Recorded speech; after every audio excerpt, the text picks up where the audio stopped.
No one on Flight 728 had any idea they were about to face the worst day of their lives. The weather forecast mentioned light rain and mild turbulence, nothing serious enough to delay the flight.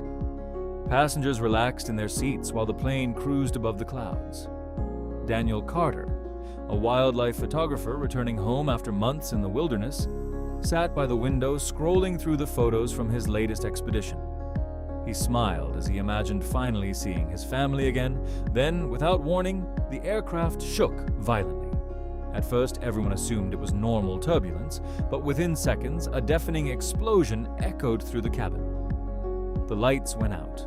Oxygen masks dropped from the ceiling as terrified passengers screamed. The aircraft plunged through the storm while lightning flashed outside the windows. Daniel closed his eyes, convinced he would never see another sunrise. When he finally opened them, he was lying on a deserted beach. His head throbbed with pain, his clothes were torn, and pieces of the aircraft were scattered across the shoreline. The only sounds were crashing waves and the wind blowing through the trees.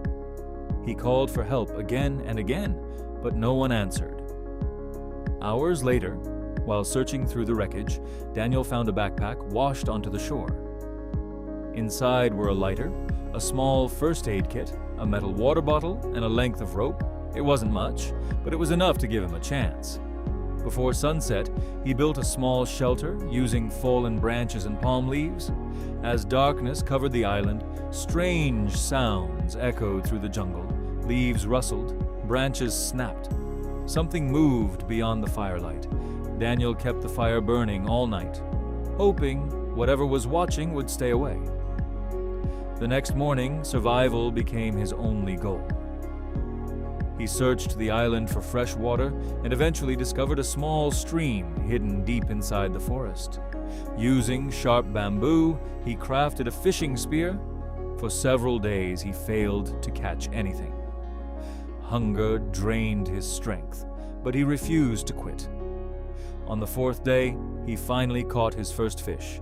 It wasn't enough to satisfy his hunger, but it reminded him that hope was still alive.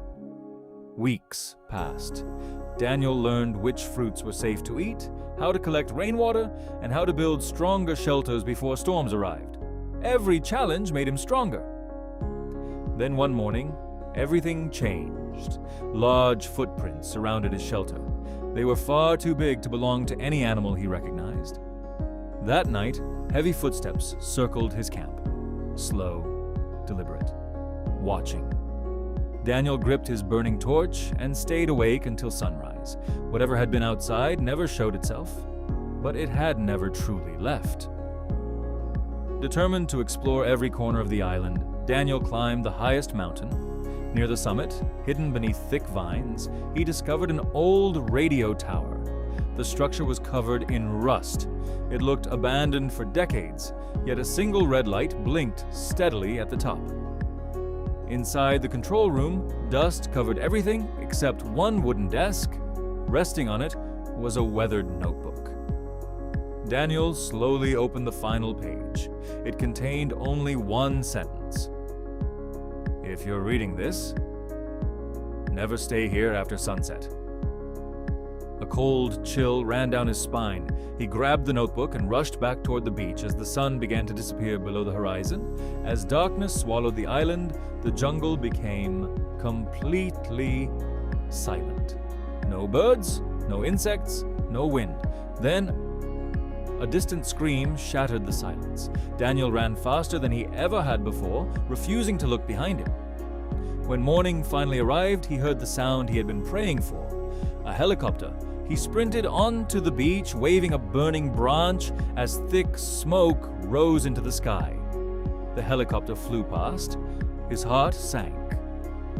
But seconds later, it turned around. They had seen him. Hours later, Daniel was finally rescued after surviving 53 days alone. Everyone called it a miracle.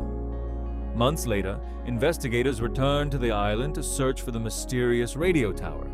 They found nothing. No tower, no foundations, no notebook, only untouched forest.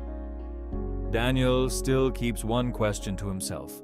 If the tower never existed, then who wrote the warning?